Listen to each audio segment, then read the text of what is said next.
రాష్ట్రంలో కౌలు రైతుల పరిస్థితి అత్యంత అగమ్య గోచరంగా ఉంది. విపరీతంగా కష్టపడతా ఉన్నారు. ఉత్పత్తి ఖర్చులు పెరిగిపోతూ ఉన్నాయి రోజు రోజుకి. ప్రభుత్వం సైడ్ నుంచినేమో ఎరువులు కానీ, పురుగు మందులు కానీ, ఇతరత్ర ఇన్పుట్స్కి సంబంధించినేమో ధరలు పెరిగిపోతూ ఉన్నాయి. ఎంఎస్పి ఏమో గిట్టుబాటు అయినటువంటి ధర ఇవ్వటల్లా, ఆ ధర కూడా రైతులకి అసలు అందటం లేదు. బ్యాంకుల్లోనేమో అప్పు దొరకటల్లా, ప్రైవేట్ వాళ్ళ దగ్గర చాలా హెచ్చు వడ్డీలకి అప్పు తీసుకోవాల్సి వస్తుంది. కడతానికి వచ్చేటప్పటికి చాలా ఖర్చులు మిగలక కట్టలేకపోతూ ఉన్న పరిస్థితులు, ఆత్మాభిమానంతో, ఆత్మగౌరవానికి భంగం కలుగుతుందనే భావంతో సూయిసైడ్స్కి పూనుకుంటూ ఉన్న దయనీయమైన పరిస్థితులు జరుగుతూ ఉన్నాయి. ప్రతిరోజు కూడా కనీసంగా ఒక 2 రైతులు ఆత్మహత్యలు చేసుకున్న పరిస్థితి దేశవ్యాప్తంగా జరుగుతూ ఉంది. కానీ పాలకులకి చీమ కొట్టినట్టు కూడా లేదు. అసలు వీళ్ళు ఎట్లా వ్యవసాయం చేస్తున్నారు? పెద్ద పెద్ద వాళ్ళకేమో బ్యాంకులు క్యూ కట్టి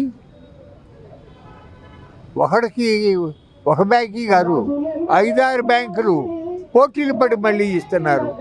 వాళ్ళు ఎగ్గొట్టి విదేశాలకు కూడా పారిపోతూ ఉన్నారు.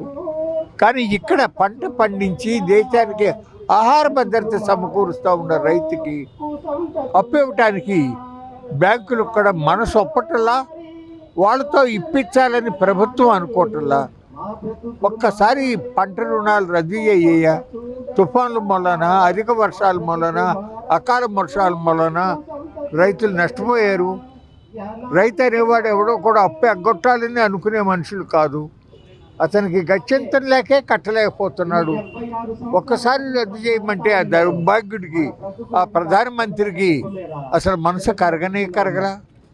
కానీ ఈ 10 ఏళ్లలో 16.5 లక్షల కోట్ల రూపాయలు మాఫీ చేశాడు.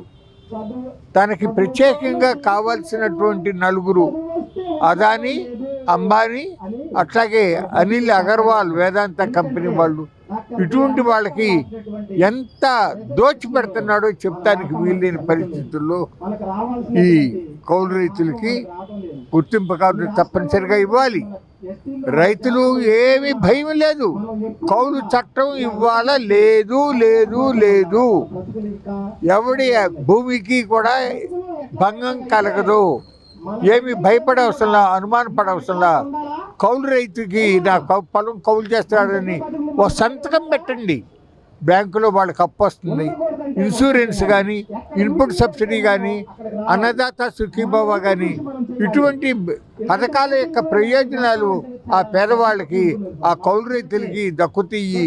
ఆ రకంగా వ్యవసాయం 4 కాలాల పాటు నిలబడాలి అంటే కౌలు రైతు సరిగ్గా ఉంటేనే జరుగుతుంది. అది లేని రోజు మొత్తం సమాజమే అల్లకల్లోలమయ్యే పరిస్థితులు వస్తాయి. కాబట్టి ప్రభుత్వాలు గుర్తించి వాళ్ళ డిమాండ్లని సానుకూలంగా పరిష్కారం చేయవలసినటువంటి అవసరం ఎంతైనా ఉందని చెప్పి నేను భావిస్తాను.